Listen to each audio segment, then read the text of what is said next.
Bismillahirrahmanirrahim. Assalamualaikum warahmatullahi wabarakatuh.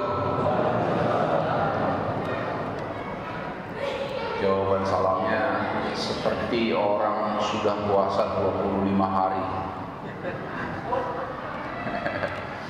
Saya minta dijawab yang agak semangat. Assalamualaikum warahmatullahi wabarakatuh.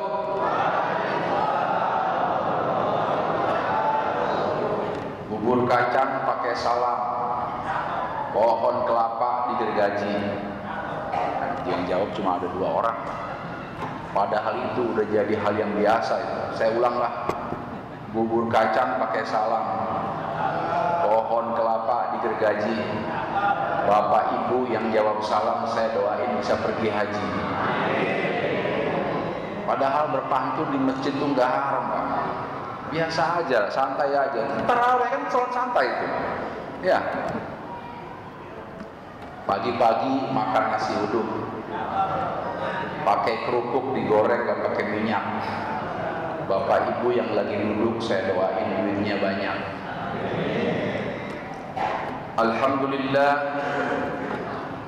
Alhamdulillahilladzi arsala rasulahu bil huda wa dinil haqq liyudhhirahu 'ala ad-dini kullihi wa kafa billahi shahida. Allahumma salli 'ala sayyidina Muhammad wa 'ala alihi wa sahbihi ajma'in. Amma ba'd, fa ya ibadallah, usikum wa iyyakum bittaqwallah faqad fazal muttaqun. Sadaqallahul azim wa sadaqa rasulun nabiyul karim wa 'ala dzalika minasyahidin. Umat Islam ketika menyambut bulan suci Ramadan tidak menggunakan kata ahlan wa sahlan, tapi menggunakan kata marhaban. Padahal artinya sama, Pak, selamat datang. Tapi kenapa kosakatanya jadi berubah? Yang ada adalah marhaban ya Ramadan. Ternyata dari 2 kata itu memiliki karakter yang berbeda. Kalau ahlan wa sahlan itu hanya mengatakan selamat datang, sudah selesai. Tapi kalau marhaban, kalau saya mengatakan kepada bapak yang mau main ke rumah saya bilang marhaban ya saudaraku, maka saya bukan hanya mengatakan selamat datang, tapi saya menyediakan makan, saya menyediakan nginap, saya menyediakan bila perlu kalau dia masih jomblo saya menyediakan perempuan untuk dinikahi. Itu artinya marhaban dengan ahlan wa sahlan. Artinya apa? Orang kalau sudah mengatakan marhaban, maka kita melakukan semua yang diperintahkan oleh Ramadan di bulan Ramadan, maka kalimatnya menjadi marhaban ya Ramadan.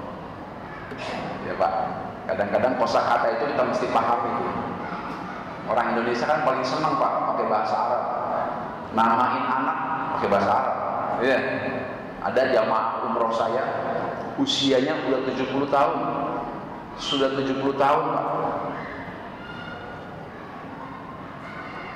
Dia ribut sama orang imigrasi cuma gara-gara nama. Kira-kira nama kamu siapa? Nama saya Wildan. Itu orang imigrasi, orang Arab ketawa, Pak. Nama kamu siapa? Wildan. Ketawa, Pak. Oh, marah itu jamaah saya. Bilang, Pak Ustadz, kenapa dia ketawa? Iya, Pak, Wildan itu artinya anak-anak. Umur Bapak udah berapa? 70, Pak. Terus diketawa. Saya terangkan sama orang imigrasi, kalau di Indonesia nama Wildan itu nama, Rizal itu nama, walaupun di Arab nggak ada nama Rizal, karena Rizal artinya laki-laki. Orang Indonesia senang menggunakan kosakata, makanya sedikit saya buka tausiah ini dengan kosakata ahlan wa sahlan dan marhaban. Bapak Ibu yang dimuliakan Allah Subhanahu wa taala, pertanyaan terbesar yang mungkin ini harus kita miliki jawabannya dan kita ajarkan kepada anak-anak di rumah adalah kenapa kita harus puasa. Itu masalah.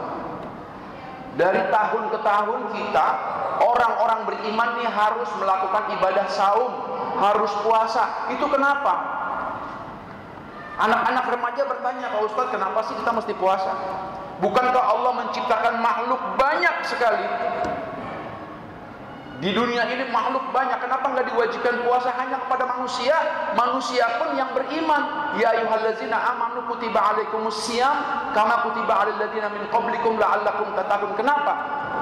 Saya bilang, makhluk hidup itu terbagi 3. Yang pertama ada karnivora, betul? Kalau nggak salah, saya pernah belajar itu di SMP dulu, Pak. Karnivora itu pemakan daging. Karnivora itu pemakan daging, Pak.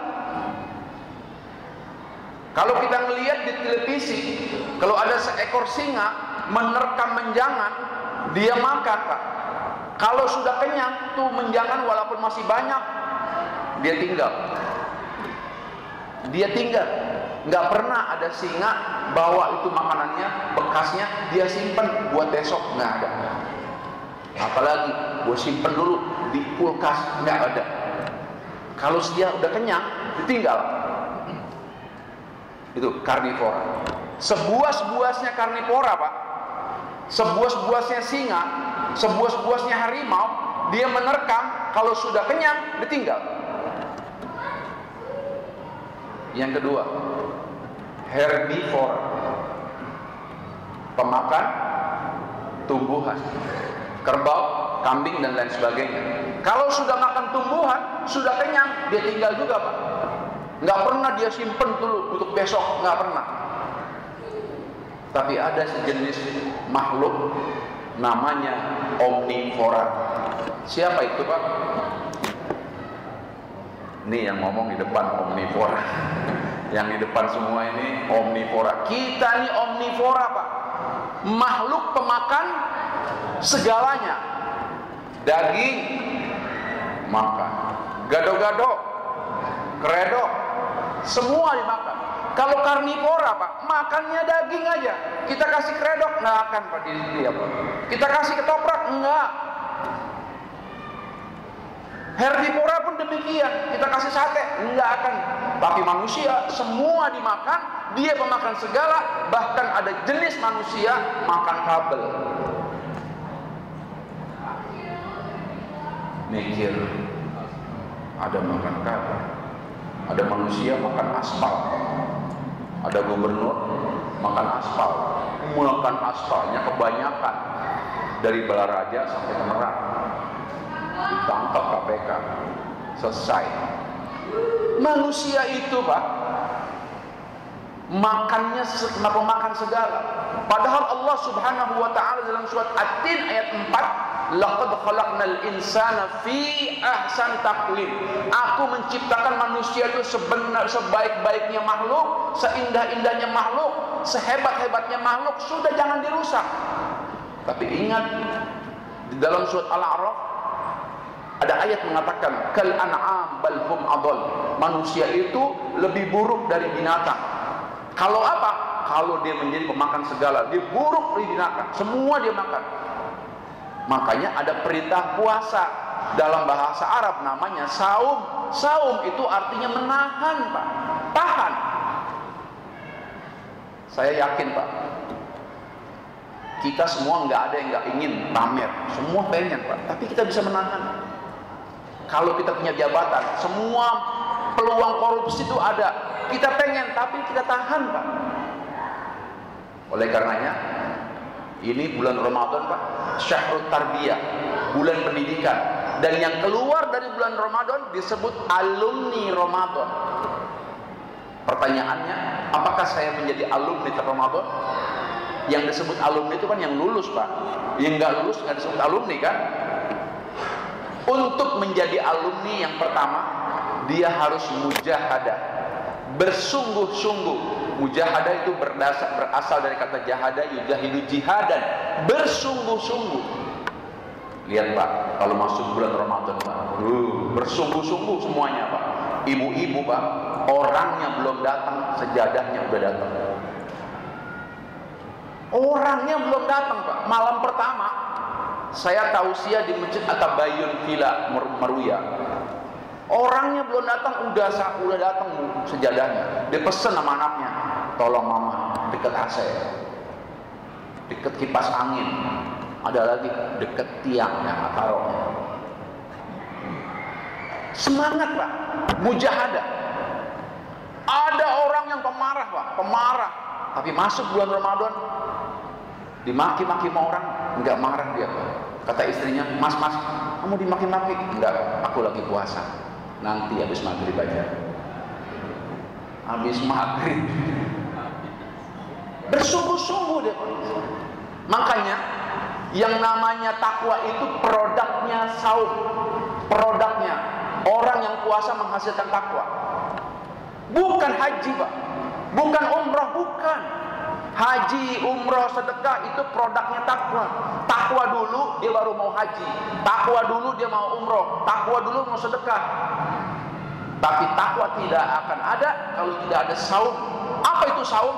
Menahan Pak. Orang yang takwa itu belajar menahan. Ini tadi siang Pak, tadi siang itu Pak, kalau ada nasi uduk jam 10, hukumnya halal apa haram kita makan?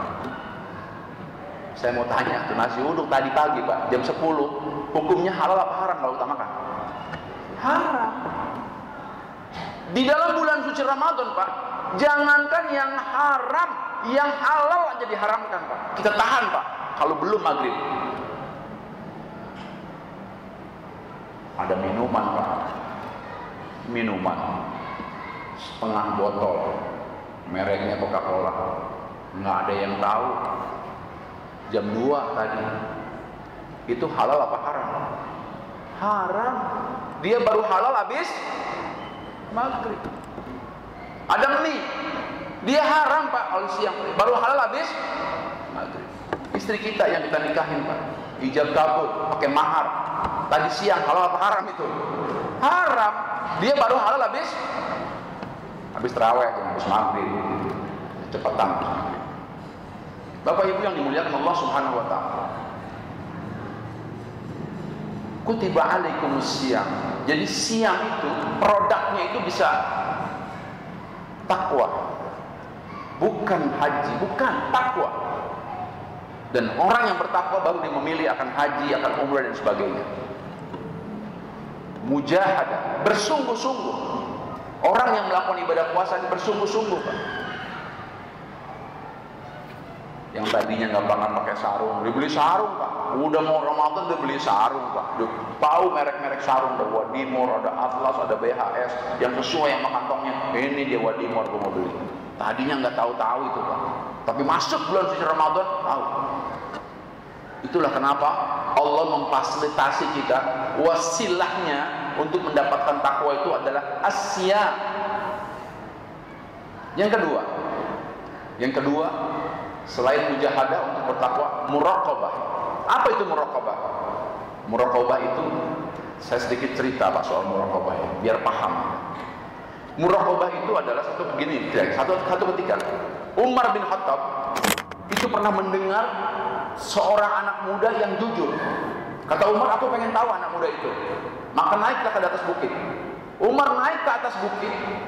Di atas bukit, Umar bin Khattab menyaksikan bukit itu hampir tertutup sama domba-domba. Kata Umar, mana yang pemiliknya? Umar jumpai ada seorang anak muda. Anak muda kemari. Ini domba-domba milik siapa? Milik majikan saya, milik bos saya. Penuh banget, ya. Apakah pemilikmu masih sering kemari? Tidak pernah kemari. Sudah berapa tahun? Sudah bertahun-tahun. Bolehkah aku beli 1 ekor saja? Tidak bisa. 1 ekor saja. Kalau aku beli 1 ekor, kata Umar, ini bosmu nggak akan tahu. Iya, bosku tidak akan tahu. Tapi aku tidak jual. Aku beli 2 kali lipat. Tidak, ini bukan punya aku, ini punya bosku. 2 kali lipat. Iya Tuhan. Bosmu tidak akan tahu. Iya, bos saya tidak akan tahu. Majikan saya tidak akan tahu. Tapi Allah Maha tahu. Allah tahu. Itu namanya muraqabah. Dan itu barang mahal hari ini Pak. Tingkat korupsi di Indonesia udah tinggi. Kenapa? Karena tidak adanya mental muraqabah. Seolah-olah Allah tidak lihat, seolah-olah Allah tidak tahu apa yang kita lakukan. Coba siap, kita di rumah, istri lagi pergi, anak-anak belum pulang sekolah, cuma kita berdua sama kulkas. Cuma kita berdua sama kulkas. Kita tidak berani, Pak, untuk minum apa yang ada di isi kulkas itu. Kenapa? Karena Allah melihat. Karena Allah Maha melihat. Ini namanya muraqabah. Orang yang melaksanakan ibadah saum, ibadah puasa, muraqabah. Dia setiap waktu merasa dilihat, diperhatikan oleh Allah Subhanahu wa taala. Itulah kenapa begitu kita keluar dari bulan suci Ramadan, namanya bulan Syawal. Namun sebelum bulan Syawal ada tradisi yang diciptakan oleh para wali. Sunan Kudus menciptakan tradisi, namanya tradisi mudik. Tradisi mudik ini bukan diciptakan oleh para wali dengan semena-mena, dengan main-main, tidak.